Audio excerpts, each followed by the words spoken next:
दरम्यान ऑपरेशन सिंदूर नंतर त्याचे पडसाद आता उमटताना दिसत आहेत। लाहोर नंतर आता कराचीमध्ये सुद्धा स्फोट झालेले दिसून येत आहेत। पाकिस्तानच्या कराचीतील शराफी गोथ परिसरात हा स्फोट झालाय, तर लाहोर नंतर आता कराची ही स्फोटाने हादरली आहे। कालच्या झालेल्या ऑपरेशन सिंदूर नंतर आता सगळीकडेच त्याचे पडसाद उमटताना दिसत आहेत। खास करून पाकिस्तानमध्ये त्याचे पडसाद उमटताना दिसत आहेत। आधी लाहोरमध्ये स्फोट झाले आणि लाहोर नंतर आता कराचीमध्ये सुद्धा स्फोट झालेला आहे। पाकिस्तानमधील कराचीमध्ये शराफी गोथ परिसरात हा स्फोट झालाय आणि लाहोर नंतर आता कराची देखील स्फोटाने हादरले। ऑपरेशन सिंदूर नंतरच्या या प्रतिक्रिया पाकिस्तानमध्ये उमटतात।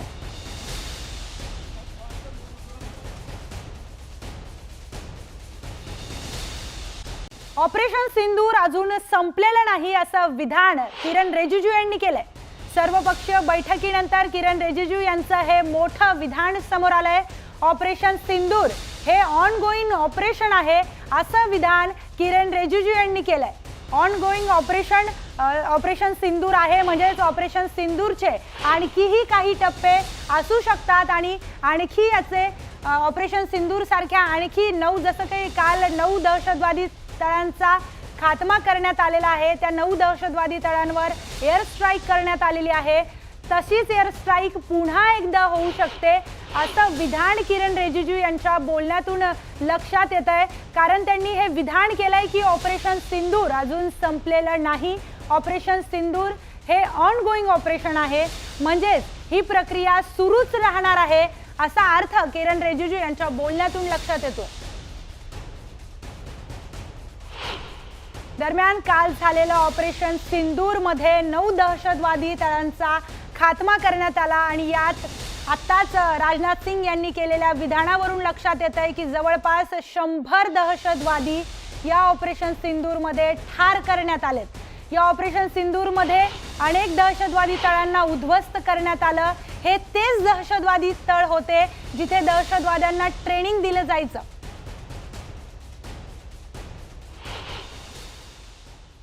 रक्षा मंत्री ने कहा है कि ये ऑन गोइंग ऑपरेशन है, इसलिए पूरे एक घटना को अलग से ब्रीफिंग या अलग से उसको प्रेजेंटेशन करना सही नहीं है, क्योंकि घटना चल रहे हैं, आप सबको मालूम है, इसलिए उसको उस तरीके से ब्रीफिंग नहीं होते हैं। आणि दुसरं असं की जर शरद पवार असं म्हणतात निर्णय प्रक्रियेमध्ये मी सुनील तटकरे आपल्या सोबत जोडले गेलेले आहेत, आपण थेट त्यांच्याकडे जाऊया।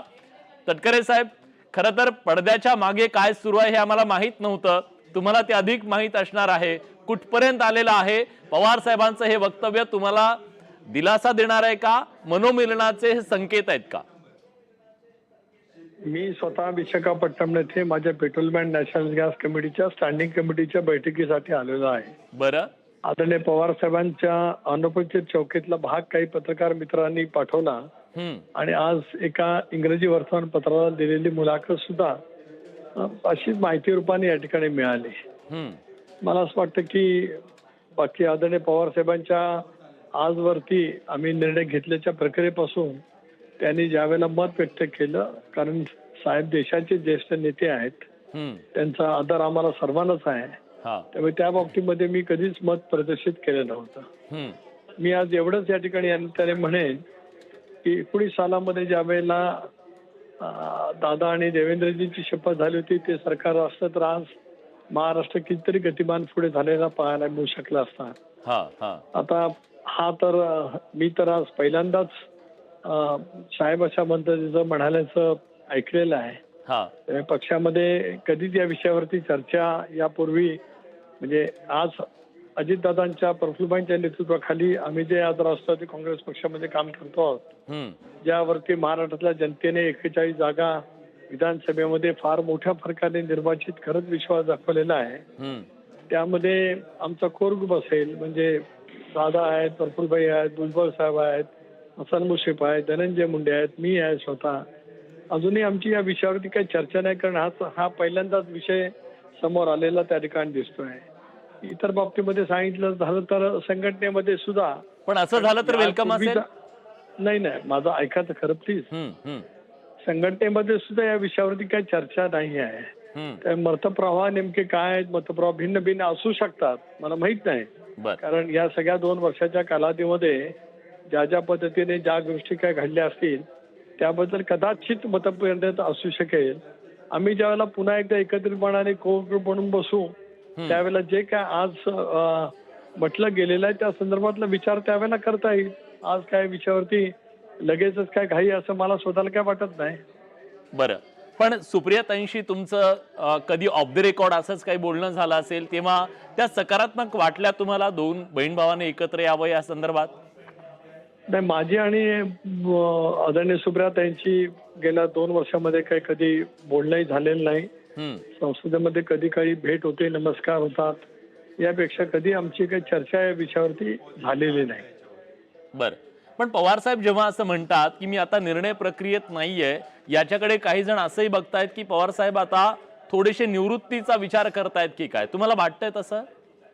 नाही, कसं आहे की ज्या वेळेला 2 वर्षापूर्वीच पवार साहेबांनी निवृत्ती जाहीर केली होती आणि मग ते कुठल्या कुठल्या शैक्षणिक संस्थांच्या मध्ये काम करणार होते, अशा वेळीच पवार साहेबांनी एक निवृत्ती अधिकृतपणाने भाषण करून त्यांच्या ऑन माय टर्म्स या पुस्तकाच्या 2ऱ्या आवृत्तीच्या विमोचन प्रसंगी केली होती. त्यानंतर खूप काही घटना घडल्या आणि पुन्हा पवार साहेबांनी सक्रिय राजकारणामध्ये राहण्याचा निर्णय सर्वांच्या विनंतीनुसार घेतला. त्यामुळे आता जे साहेब म्हणतायत की आज आहे त्याच्यामध्ये ताईंनी घ्यावा वगैरे वगैरे, तो ठीक आहे, तो शेवटी साहेबांच्या पक्षांतर्गतला मुद्दा आहे. इथे आम्ही सगळेजण सामूहिक निर्णयाच्या माध्यमातून सगळेजण काम करतो आहोत. आम्ही हा घेताना निर्णय सुद्धा सामूहिक प्रक्रियेतून घेतला, एक कोर ग्रुप मध्ये सर्वांनी मिळून घेतला. त्याला त्यावेळेच्या 43 आमदारांनी समर्थन दिलं. त्यामुळे आम्ही या विषयावरती एकत्रितपणे बसू. ठीक आहे, खूप खूप धन्यवाद. तुम्ही न्यूज 18 लोकमतशी बोललात आणि सविस्तर प्रतिक्रिया दिली त्याबद्दल. सुनील तटकरे आपल्या सोबत होते, राष्ट्रवादी काँग्रेसचे प्रदेशाध्यक्ष, आणि त्यांनी स्पष्टपणे आपल्या पक्षाची भूमिका ही आता जाहीर केली, स्पष्ट केली. महेश तपासे आहेत, राष्ट्रवादी शरदचंद्र पवार पक्षाचे प्रवक्ते आहेत. तुमच्यापर्यंत काय माहिती आलेली आहे? शरद पवार पॉलिटिकल स्ट्राईक करण्याच्या तयारीत आहेत का? नाही, जी बातमी आम्ही वाचतोय तुमच्या टीव्ही चॅनलवर आहे आणि अनेक कार्यकर्त्यांच्या चर्चेमधली बातमी. वास्तविक 2 वर्षांनी जेव्हा काही लोकांनी पार्टी सोडून स्वतंत्रपणे सरकारला मदत करण्याचा निर्णय घेतला, त्याही पवार साहेबांनी सांगितलंच होतं की ज्यांना जायचं त्यांनी जा. आताही पक्षामध्ये अनेक लोकांना असं वाटतं की सरकारमध्ये गेलं पाहिजे. आता ज्यांना आयडियोलॉजिकल बॅटल करायची आहे ते त्या आयडियोलॉजिकल बॅटल मध्ये इंडिया अलायन्स सोबत आहेत. ज्यांना वाटतं सत्तेत जायचं ते सत्ता सोडून आमदार आमचे म्हणजे पवार साहेबांच्या सोबत असलेल्यांमध्ये सुद्धा आता सध्या 2 गट आहेत. एकाला वाटतंय सत्तेच्या सोबत जावं आणि एकाला सत्तेच्या सोबत नको. ही कार्यकर्त्यांची चर्चा आहे. पवार साहेबांनी स्वतःहून कसं काय मत व्यक्त केलेलं नाही. त्यांचा निर्णय त्यांनी 2 वर्षाआधी घेतलेला आहे, त्याच्यामुळे तो निर्णय असल्याचं काय कारण नाही. कार्यकर्त्यांमध्ये चर्चा होत असते, साहेब कामं होत नाही, असं होतं तसं होतं. त्याच्यामुळे कार्यकर्त्यांची भावना असते, एखाद्या नेत्याला बोललं तर काय गैर का त्याच्यामध्ये, परंतु त्याच्यावर महेशजी भूकंप झाला अशी परिस्थिती नाही. भूकंप नाही. त्या बाजूला गेल्या काही दिवसापासून सातत्यानं जी चर्चा होती त्याला हा दुजोरा आहे का एक प्रकारचा, आणि शरद पवारांच्या मनात नेमकं काय आहे याच्याबद्दल जे विचारलं जात होतं, दोन्ही पक्ष एकत्र येणार का, त्याच्याबद्दलचे हे संकेत आहेत का, हा प्रश्न सुरू. अंकुश काकडे, राष्ट्रवादी शरदचंद्र पवार पक्षाचे नेते आपल्या सोबत आहेत. अंकुशजी, शरद पवारांना गेल्या अनेक दशकांपासून तुम्ही ओळखता. पवार साहेबांच्या या वक्तव्याचा अर्थ काय आहे? 2 राष्ट्रवादी एकत्र येणार हे स्पष्ट आहे का?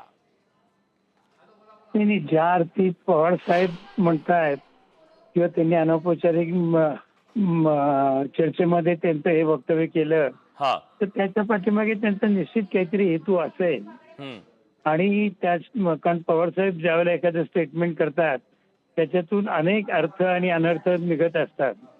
या याच्यातून सुद्धा गेली काही दिवस विशेषतः विधानसभेच्या निवडणुका झाल्यानंतर दोन्ही पक्षांमध्ये अशी एक कार्यकर्त्यांमध्ये चर्चा सुरू झाली होती की आपण दोन्ही काँग्रेसने एकत्र यावं, एकत्रितपणे काम करावं.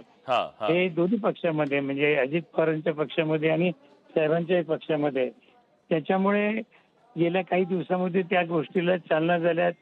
त्याचं महत्वाचं कारण म्हणजे ज्या वेळेला राज ठाकरेंनी टाळी दिली, त्याला उद्धव ठाकरेंनी देखील साथ दिली त्याच्यामुळे मग जर असं होतं तर येऊ शकतात आणि कधी खरं, झालं तर येऊ आम्हाला आनंद शकतात वाटेल. आनंद वाटेल असं म्हणतायत आणि हीच भावना कदाचित या सगळ्या प्रक्रियेला प्रोत्साहन देणारी आहे. पण तुमच्या या एकत्रीकरणाच्या नंतर स्वाभाविकपणे त्याचे परिणाम तुमच्या मित्रांवरती होणार आहेत. सुषमा अंधारे आता आपल्या सोबत आहेत. शिवसेना उद्धव बाळासाहेब ठाकरे पक्षाच्या प्रवक्त्या सुषमाताई, शरद पवार यांनी जर हा पॉलिटिकल स्ट्राईक केला, अजित पवार आणि शरद पवार दोघे एकत्र आले तर त्याचे हादरे तुम्हाला बसणार आहेत. त्याचं काय नेमकं तुमची काय प्रतिक्रिया असेल त्याबद्दल? एक मुळात लक्षात घ्या, पवार साहेब काय बोललेले आहेत हे एकाही चॅनलने त्यांचं म्हणणं अजूनही ऑन एअर दाखवलेलं नाही. ऑन एअर आम्ही सगळे ऑफ द रेकॉर्ड बोललेले आहेत ते, पण ऑफ द रेकॉर्ड ही बातमी ही व्हॅलिड बातमी असू शकत नाही आणि त्यामुळे जी गोष्ट घडली का नाही घडली तीच मला माहित नाही, तर त्यावर मी काय व्यक्त व्हावं. परंतु कोणाचंही कुटुंब जर एकत्र येत असेल, काका पुतणे एकत्र उठत बसत खात पित असतील, एकमेकांच्या सुखदुःखांमध्ये सामील होत असतील तर ती चांगली गोष्ट आहे. राहिला प्रश्न पॉलिटिकल मूव्हचा, तर पॉलिटिकल मूव्ह ते घेणार आहेत की नाही, त्या संदर्भाने त्यांनी खरंच असं विधान केलं की नाही, ते याच्यासाठीचं आपल्याकडे कुठलंच प्रमाण उपलब्ध नसताना मी काहीही प्रीमॅच्युअर असं काही बोलू नये. प्रीमॅच्युअर सोडून द्या ताई. आता अंकुश काकडे होते, कदाचित त्यांचं म्हणणं सुद्धा तुम्ही ऐकलं असेल. ते म्हणाले ते एकत्र येणार असतील तर राजकीय दृष्ट्या आम्हाला आनंद आहे. जर ही भावना दोन्ही बाजूंनी असेल आणि ही मनोमिलन होणार असेल तर मग अशा वेळी त्याचे राजकीय परिणाम तुमच्यापर्यंत येतात ना. नाही ऐका ना, काकडे साहेब असतील, रोहित पवारजी असतील, रोहित पाटीलजी असतील किंवा अजून कोणी, या सगळ्यांना निश्चितपणे एकत्र यावं किंवा न यावं या संदर्भात त्यांची वेगवेगळी मतांतर असतील. परंतु आपण पवार साहेबांच्या स्टेटमेंट बद्दल बोलत आहोत, त्यामुळे पवार साहेबांनी ते स्टेटमेंट केलं की नाही त्या अनुषंगाने मी आता कसं काय बोलू शकते. बरोबर आहे, हा माझा मुद्दा आहे. अगदी बरोबर आहे. आणि दुसरी गोष्ट अशी की समजा असं काही त्यांच्याबद्दल घडतही असेल, समजा काही घडलं तर ठीक आहे ना. जर इकडे ठाकरे बंधू एकत्र येण्याची एक प्रक्रिया त्याच्यावर चर्चा चालू आहे, तर मग पवार कुटुंब एकत्रित येण्याच्या चर्चेला आपण का वावडे असावं? ते कुठपर्यंत आलंय? दोन ठाकरेंचं एकत्र येणं कुठपर्यंत आलंय? मला असं वाटतंय की उद्या आमचे पक्षप्रमुख येत आहेत, तर कदाचित ते त्यांना जास्त माहिती असेल. आम्हाला आता त्याचं काय, आम्ही साधी फील्डमध्ये काम करणारी माणसं आहोत, पण काय वरच्या पातळीला काय चाललंय हे अजून कळत नाहीये आम्हाला तरी. ठीक आहे, तुम्हालाही शुभेच्छा ताई.